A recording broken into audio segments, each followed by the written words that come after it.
યથાર્થ જ્યેષ્ઠ વાણી પરિવારમાં આપનું હાર્દિક સ્વાગત છે। આજે આપણે સાંભળીશું શ્રીમદ ભગવદ્ ગીતાના અધ્યાય 10 વિશે વિભૂતિ યોગ।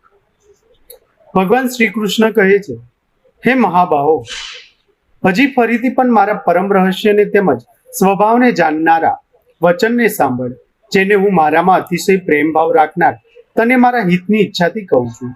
મારી ઉત્પત્તિને એટલે કે અવતાર ધારણ કરવાની લીલાને નથી દેવતાઓ જાણતા કે નથી મહાન ત્રિકાળ જ્ઞાની મહર્ષિઓ જાણતા, કેમ કે હું સર્વ રીતે દેવતાઓનું અને મહર્ષિઓનું પણ આદિ કારણ છું, જે મને અજન્મા એટલે કે વાસ્તવમાં જન્મ વિનાનો અનાદિ અને સર્વ લોકોનું મહાન ઈશ્વર તત્વની જાણે છે। બધા માણસોમાં એ જ્ઞાની માણસ સર્વ પાપોથી છૂટી જાય છે।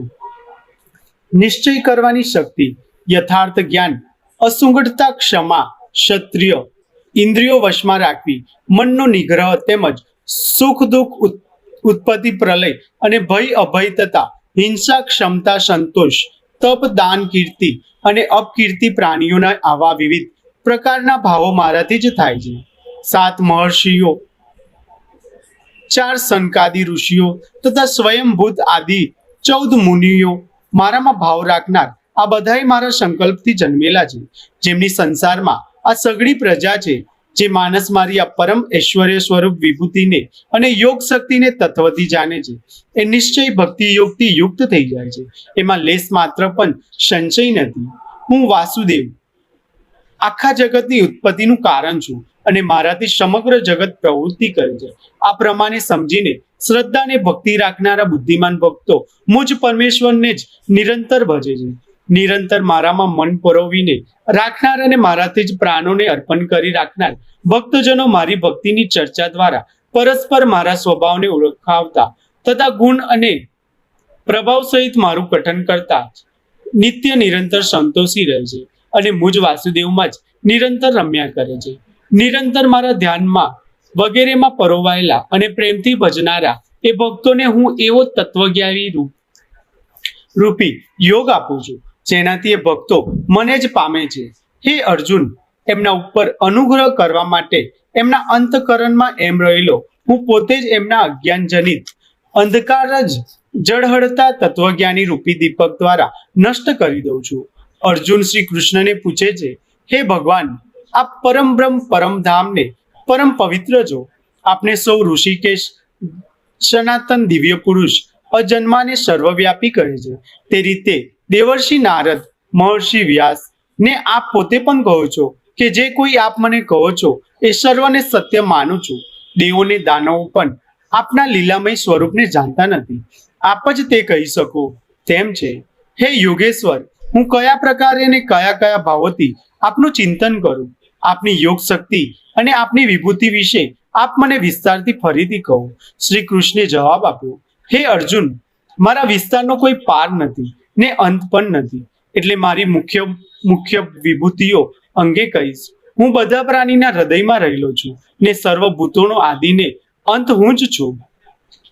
હું જ આદિત્યોમાં વિષ્ણુ, પ્રકાશોમાં રવિ, મરુતોમાં મરીચ, નક્ષત્રોમાં તારા ને ચંદ્રમાં હું જ છું।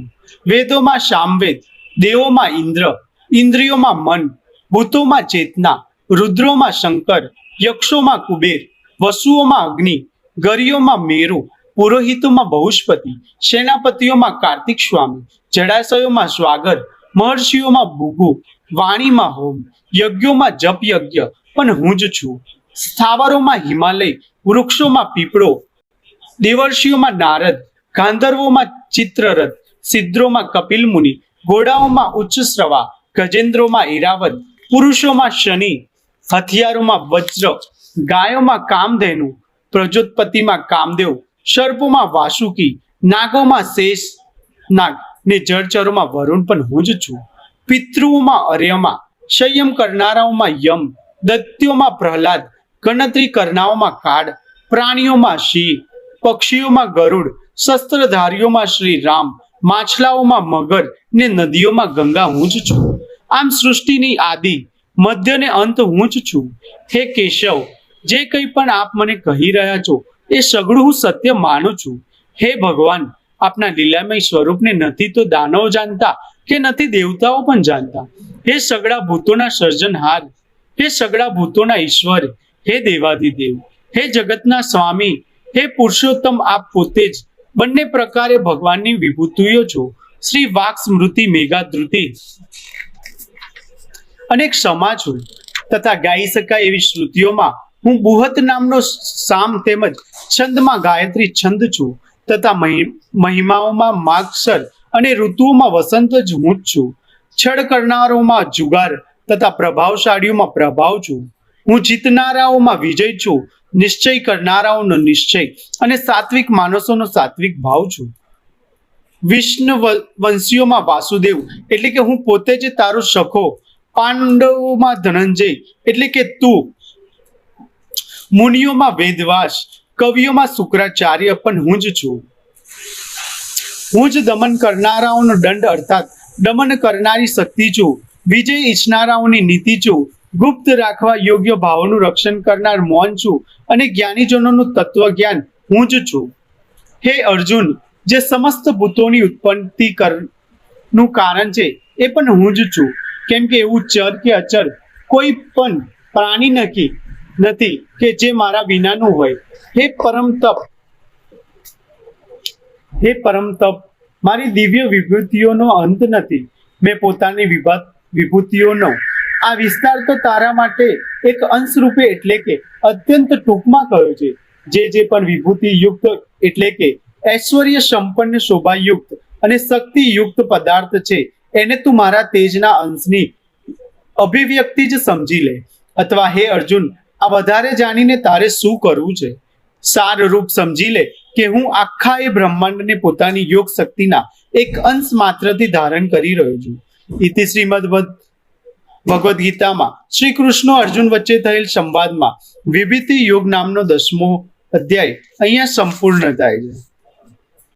જો આજની કથાએ તમને પ્રેરણા આપી હોય તો વિડીયોને લાઈક કરો અને યથાર્થ જ્યેષ્ઠ વાણી પરિવારનો ભાગ બનવા માટે હમણાં જ સબસ્ક્રાઇબ કરો. તમારું એક સબસ્ક્રાઇબ અમને વધુ પ્રેરણાદાયક કથાઓ લાવવા માટે શક્તિ આપે છે.